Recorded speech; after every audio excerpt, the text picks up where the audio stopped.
guys, and welcome back to my channel, and if you are new, welcome to my channel. In today's video, I'm going to be sharing with you guys my top favorite romance books at the moment. So for those of you guys who don't know, I really like reading. I have a whole TikTok account where I do book recommendations and all that fun stuff, but I don't normally do videos like that on here. However, I thought that this would be a really good video to do because I know romance novels are a very popular genre, and reading I feel like is very popular right now, especially with quarantine and things like that. I know so many people who have got into reading over this, time we've been forced to stay inside, and I'm not really planning on making a lot of videos about books on here. That is more what my TikTok is for, but I thought I would do it very occasionally and kind of make very general videos about some recommendations every once in a while. But that's not going to change the videos that I already make, like my vlogs, lifestyle videos, things like that. I am not planning on changing anything. But today I'm going to be recommending you guys some of these romance books, telling you guys what they're about, what I thought about them, and all that stuff. But before I get into the video, do not forget to make sure you subscribe to my channel and give this video a thumbs up. And without further ado, let's just get right on into today's video. The first book that I'm going to be talking about is called What If It's Us by Becky Albertalli, not totally sure if I'm saying that right, and Adam Silvera. So Adam Silvera is the author of They Both Die at the End, which I know is a very popular book. So if you like that one, you'll probably like this one. Basically, it is about two guys, Ben and Arthur. Arthur is only in New York City for the summer. He is interning at his mom's law firm, and Ben has, always lived in New York City and kind of has just gotten his heart broken, so he's not really looking for anything. But these two kind of have like a meet cute moment at the post office, but don't actually exchange phone numbers, but really kind of hit it off, and basically then are trying to find each other in New York City. And Arthur is only there for the summer, so that also poses some problems, but it's a super cute book. It also has a sequel coming out this year in November. It is absolutely amazing. I was so happy the whole time I was reading this, and so I definitely recommend if you are looking for like a super cute cheesy romance. This one is amazing. The next one is From Blood and Ash by Jennifer L. Armentrout. This one is a little bit more of like a new adult fantasy novel, probably like 18 plus. But anyway, this one is a super good book, and it is about Poppy, who has basically been chosen by the gods to be the maiden and has been raised accordingly by the Duke and Duchess, and has so many rules and restrictions put in place for her. She is not allowed to have friends or really any relationships with anyone. Her parents passed away years prior, and she's not allowed to have any romantic relationships either.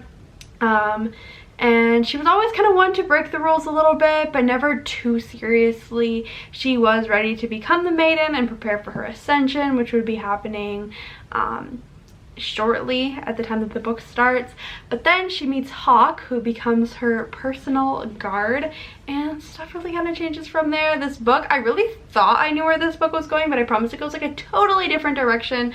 I feel like it does have a little bit of a slow start just because I feel like you're kind of confused about some things, but I promise it all comes together and makes sense just for a super spectacular ending. The characters are amazing, and the banter between the characters is so fun to read. This book also has a sequel called A Kingdom of Flesh and Fire, which is already out and is even better than this one in my personal opinion. And it also has a third book coming out April 20th, so that is really fun. It's called The Crown of Gilded Bones, and it is coming out soon. But yeah, this series is so good, so if you're looking for like an adult fantasy novel, definitely give this one a go. The next book that I have is a YA romance called The Upside of Falling. This is just, again, one of those super cheesy romances. It's not very long, so if you're looking for a bit of a shorter book, this one would be perfect for you.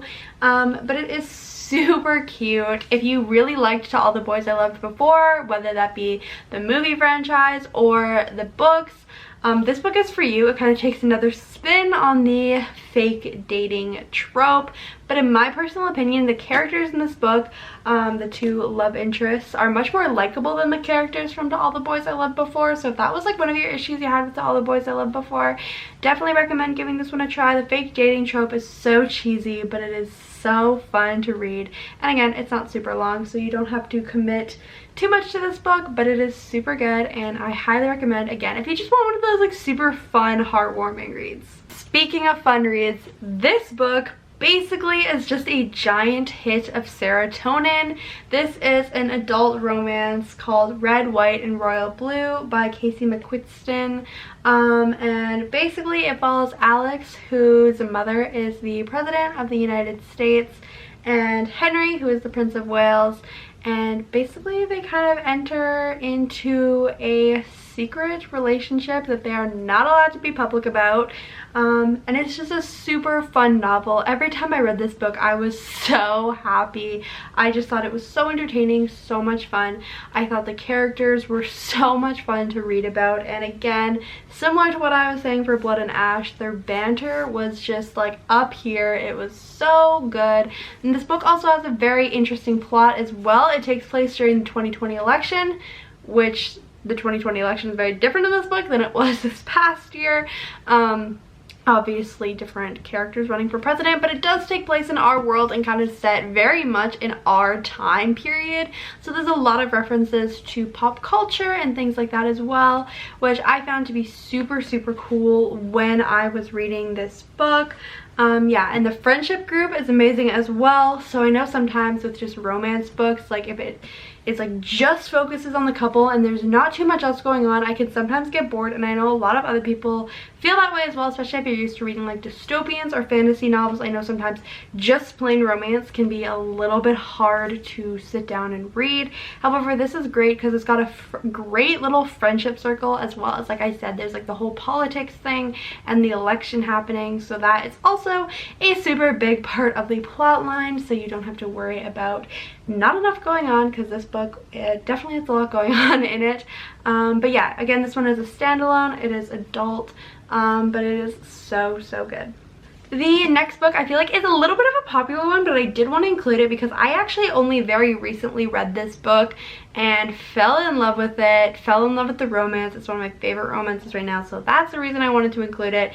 And it is Clockwork Angel by Cassandra Clare, more specifically the entire trilogy. So this is part of the Infernal Devices trilogy. I know a lot of you guys have probably heard about this one, but in case you have not, this book series has 3 books: Clockwork Angel, Clockwork Prince, and Clockwork Princess. And basically it takes place in 1870s London in the Shadowhunter world.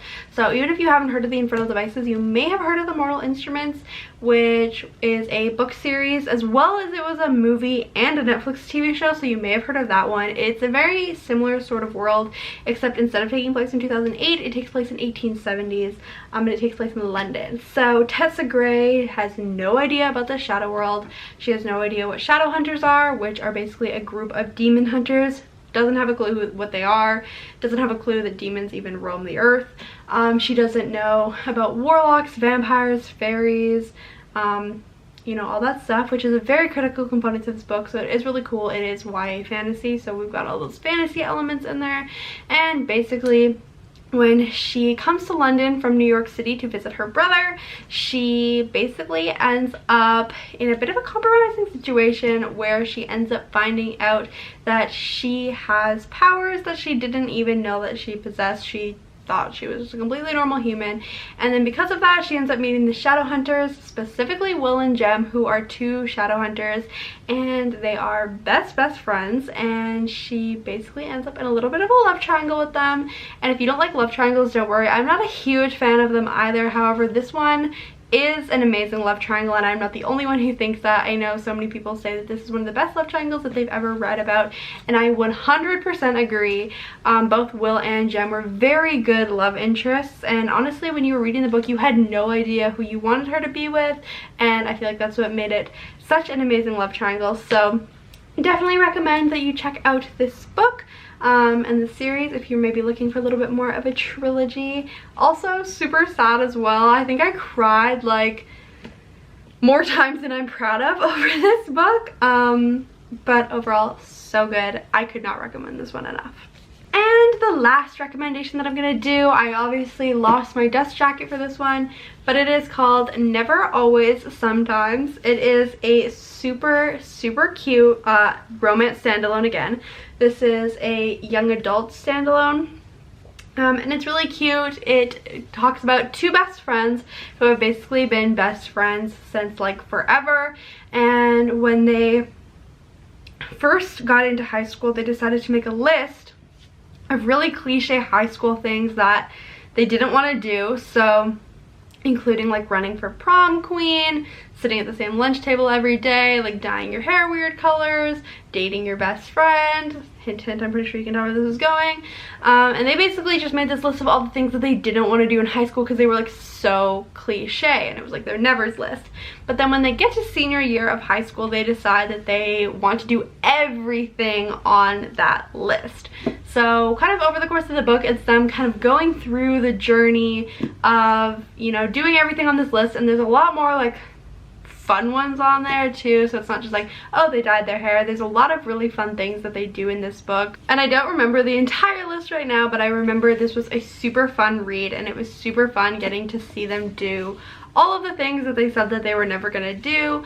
And then of course, you know, the dating the best friend part comes up a little bit later as they kind of go through these tasks together, but it is a super fun, super easy and quick read. I read this one quite a few years ago, and it has really stuck with me since.